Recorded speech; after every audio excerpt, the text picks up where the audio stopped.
রথের মেলায় ঠেলা খেতে গিয়েছিলাম গাইস। সঙ্গে ছিল বর, দিয়া দিদি আর দিব্যদাদা। নিজের কঞ্চির মতো হাতগুলো দিয়ে ভিড়ের মতো ফটো তুলতে পারছিলাম না।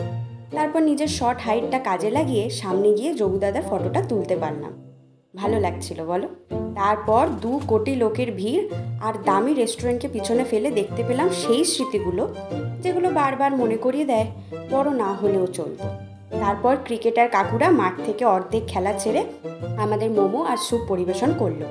তারপর দামি দামি গয়নাকে চোখের আড়াল করে চলে গেলাম আচারের দোকানে।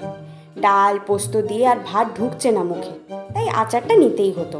দোকানের নাম বাংলাদেশ দিয়েছে, যদিও মনে হচ্ছিল এগুলো আমি গড়িয়াহাটের ফুটপাতেই দেখেছি।